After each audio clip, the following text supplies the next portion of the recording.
Yun na, good morning guys. So, meron tayo ngayon Aerox version 2. So, check natin kung ano yung may naririnig na ingay si Pops dito sa ano makina. So, check natin kung ano yung possible na naging problema. So, pero ito kasi galing na rin sa ibang, pina-check niya na rin sa ibang shop to. So, medyo malayo-layo pa yung dinayo niya. From Marikina to Bulacan. So, di na natin babanggitin ko sinong ano yun, kung anong pangalan ng ano na yun, shop na yun. So, trending. From Marikina to Bulacan. So, check natin kung ano yung problema. Sabi kasi nila doon sa Bulacan, wala daw problema yung makina. So, pero kami dito, tsaka yung mga kaibigan ni Bossing, so may naririnig kasi na something dito sa kanyang engine. So, paparinig ko sa inyo kung ano yung sinasabi nating kalansing.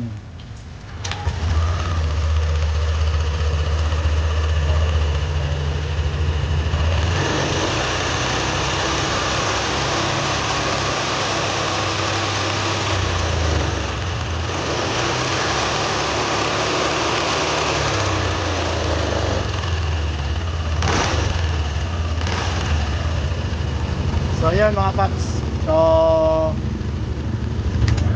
So yun yung naririnig na ingay, yung parang tunog, kalansing na parang jolly na ano eh. So yun yung maingay sa naririnig sa kanyang makina. So check natin kung ano yung problema, kung ano yung issue nito. Siyempre hindi naman natin pwedeng hulaan basta-basta kung ano, pero may idea na tayo kung ano yung mga possible na sira. So i-reveal natin mamaya kung ano yung naging cause bakit meron siyang kalansing. So, yan, stay tuned tayo mga paps. Kita ko sa mamaya pag nabuksan na natin ito mga. Ayun yun mga guys. So, nabuksan na natin. Na-open na natin yung makina niya. So, nabaklas na rin natin. So, before ko binaklas kanina, chinek ko muna yung valve clearance ng intake tsaka ng exhaust. So, may nakita akong problema doon sa valve adjustment. Yung intake adjustment niya ng valve adjustment ay masyadong malaki yung clearance. So, umabot siya ng 20 mm yung sa intake. So, yung sa baba naman sa exhaust, sa normal naman yung adjustment. So, yun yung isang nakita kong problema, yung sa adjustment ng intake niya masyadong mataas, masyadong malaki. So, factory factory adjustment pa. So, wala pa nakagalaw nito.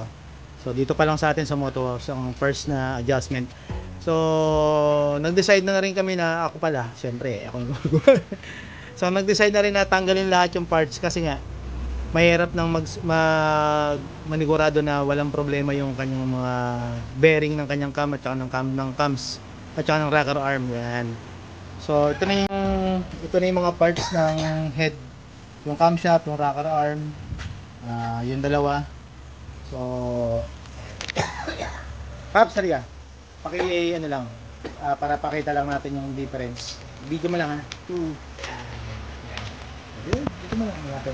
So ito yung so ito yung camshaft kung tawagin. So kalimitan issue to sa mga ganitong modelo, NMAX, Aerox, V1, V2 yan. Yung bearing nito katagalan nasisira, nadudurog yan. Pero sa case naman ito, so ito wala, malinis. So maririnig nyo yung kanyang yung tunog kasi nga nilinisan ko na to ng gas, wala na siyang langis. Kaya maririnig nyo yung tunog niya. Pero normal yan. So walang kalog, walang anumang sira. So next natin yung exhaust rocker arm. Yan. Yan makita nyo. Yung pag-check ng rocker arm, basic lang. So, paikutin nyo lang yung tong roller. Yan. Kanyang roller bearing.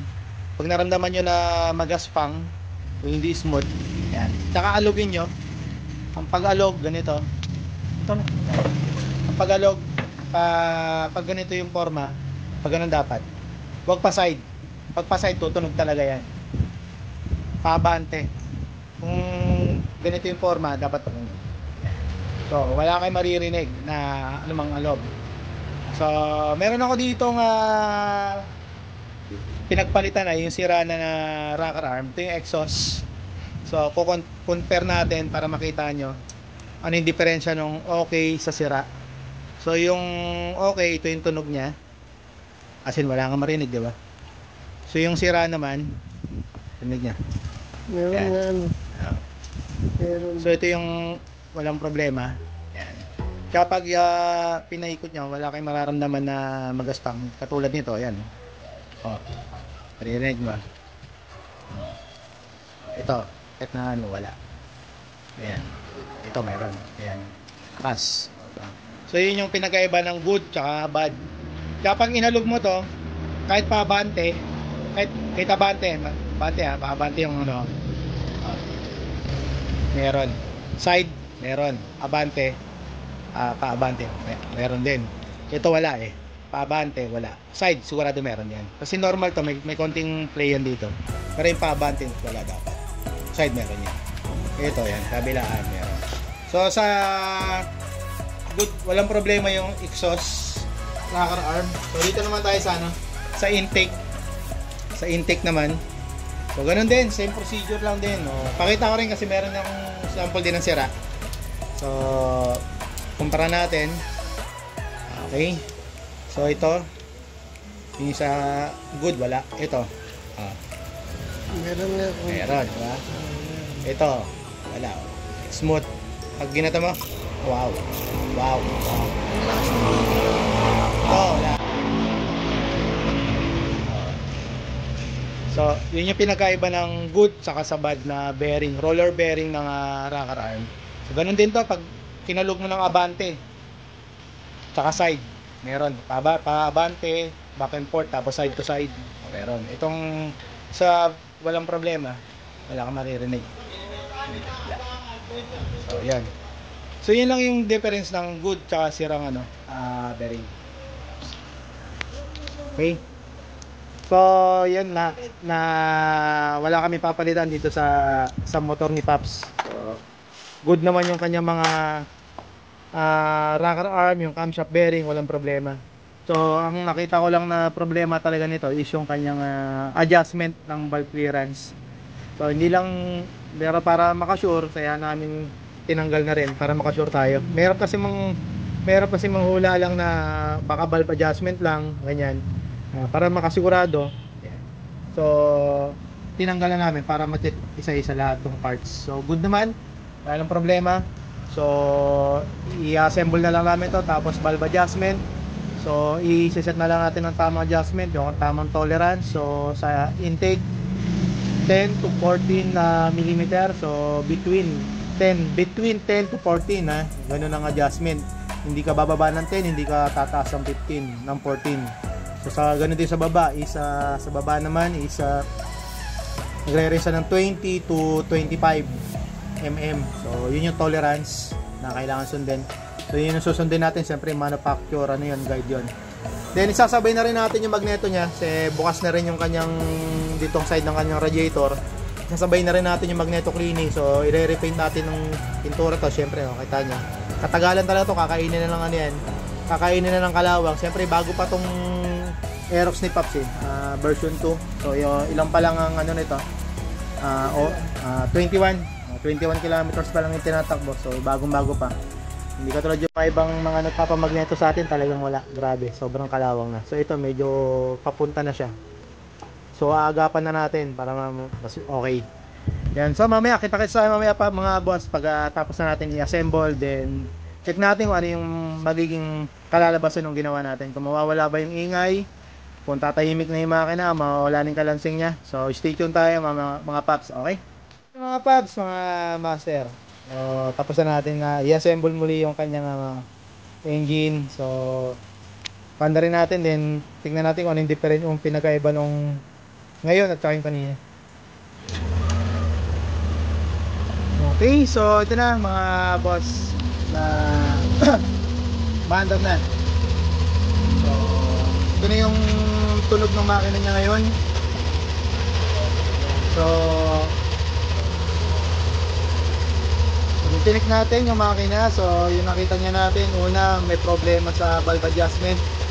Then nung tinik natin yung mga parts, so wala naman tayong nakitang problema doon sa mga parts. So magandang ano yun magandang tawag dito, goods yun kasi walang pinalitan. Sabihin, walang gastos. So, ang gastos lang ngayon, yun lang. Maintenance, parang maintenance lang nangyayari. So, kung rinig nyo, yan na yung normal na tunog ng makina. So, hindi ko pa nakakabit yung cover ng radiator para mas rinig na rinig. Ayan. So, ito yung before kanina, bago natin baklasin, ito yung tunog niya kanina. Pakinggan nyo maigi ha.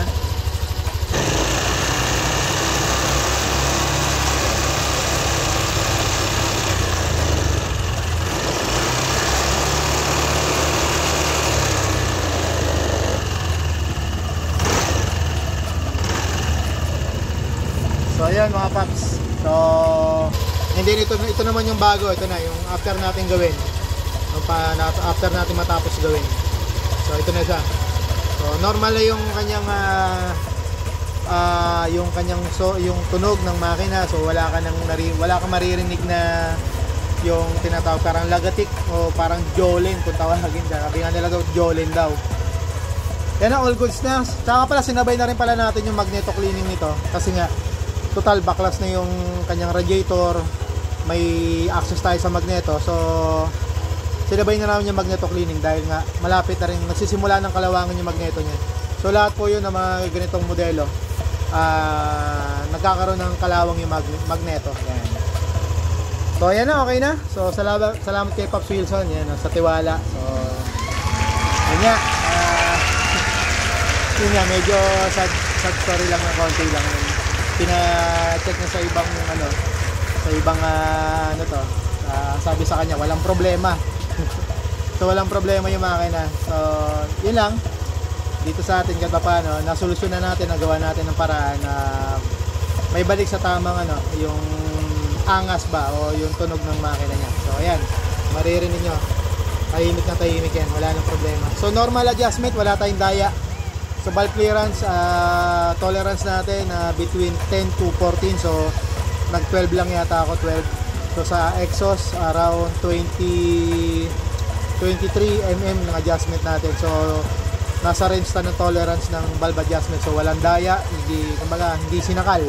Baka isipin ng iba, baka sinakal mo lang yung valve adjustment niyan ha. Ganun, hindi boss, tamang adjustment tayo.